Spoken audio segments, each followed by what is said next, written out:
मुकाबला कलम से करेंगे, हम कानून से मुकाबला करेंगे, लेकिन तालीम होगी तब ना कानून लगे। आज हमारी मस्जिदें छीनी जा रही है हमसे।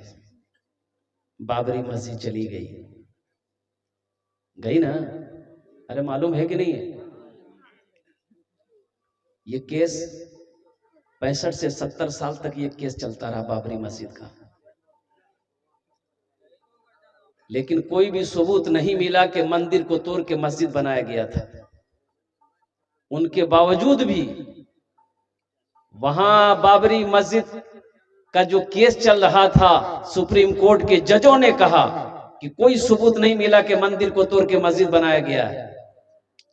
यहां पर मस्जिद थी और मस्जिद ही थी, वो मस्जिद थी पहले, अभी भी वही मस्जिद थी। ये तो वहां पर मंदिर के अंदर में ले जाकर मूर्ति को रखा गया, लेकिन उनके बावजूद भी कहा कि नहीं भाई, हिंदुस्तान में हिंदुओं की तादाद ज्यादा है, इसलिए इस जगह मंदिर ही रखा जाए। मुसलमानों के लिए मस्जिद के लिए जमीन दे दी गई है, उधर हट करके वो मस्जिद बना ले। आपको पता होना चाहिए, दूसरी मस्जिद हमारी ज्ञानवापी मस्जिद वाराणसी में, उसमें भी पूजा की इजाजत दे दिया गया है। 4000 मसाजिदों पे उनकी नजर है, हमारी 4000 मसाजिदों पर।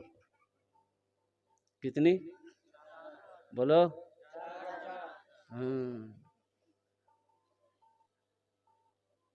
और हमारी ये हालत है कि जोहर में मस्जिद में 8 आदमी, असर में 4 आदमी, मगरिब में 5 आदमी, इशा में 3 आदमी, फजर में 1 को नहीं। वो देखो कहाँ गई हो, बोलियो पलंग तो रही।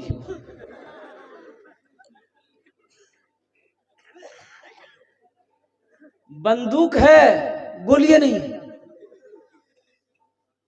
बंदूक है, अरे बोलो वही गोली।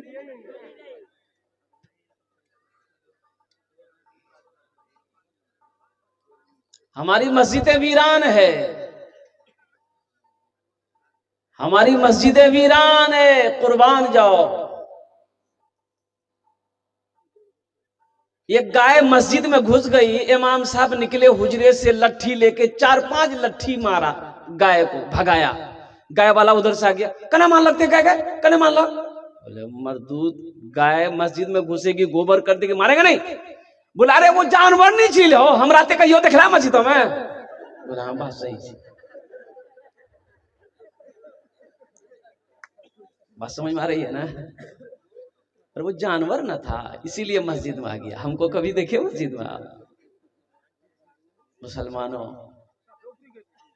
होश में आओ, जगिए, अपनी मस्जिदों को आबाद कीजिए। एक लड़का देखा, चश्मा पहना हुआ था और कोट पहना हुआ था, पैंट पहना हुआ था, और एक गांव में गया, उसकी शादी वहीं हुई थी शायद। एक बुढ़िया दौड़ी, खत लेके, बेटा है हीरो हीरो हीरो बेटा है, रोके रोके, मैंने खत पढ़ के बेटा सुना दो, ये मेरा बेटा दिल्ली में रहता है, खत भेजा है, पढ़ के सुना दो।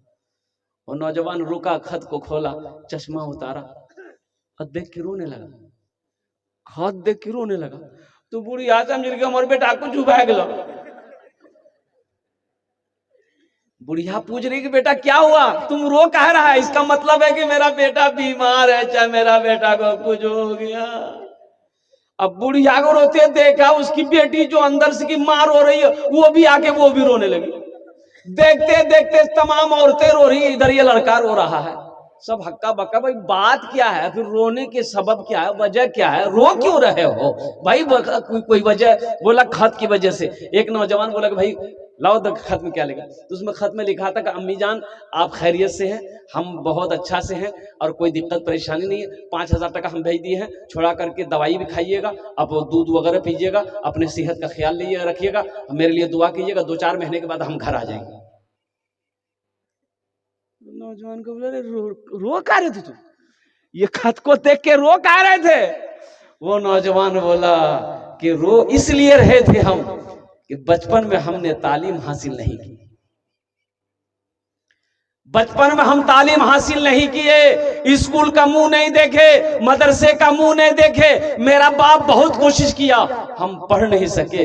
काश हम पढ़े लिखे होते तो इस खत को आज हम पढ़ लेते। अफसोस से हम रो रहे थे अपनी जिंदगी पर, हम अपनी जिंदगी पर रो रहे थे। इसलिए नौजवानों, मेरे बच्चों, बहुत जरूरी है, अगर कामयाबी हासिल करना है तो कलम में ताकत रखनी होगी। और कलम में ताकत के लिए एजुकेशन बहुत जरूरी है, तालीम बहुत जरूरी है, इल्म बहुत जरूरी है। बगैर इल्म के आप खुदा की जात को नहीं पहचान सकते कि अल्लाह की जात क्या है, दीन क्या है, हलाल क्या है, हराम क्या है, सही क्या है, गलत क्या है। कैसे पहचानेंगे? तालीम तो है ही नहीं। और एक बात याद रखिएगा,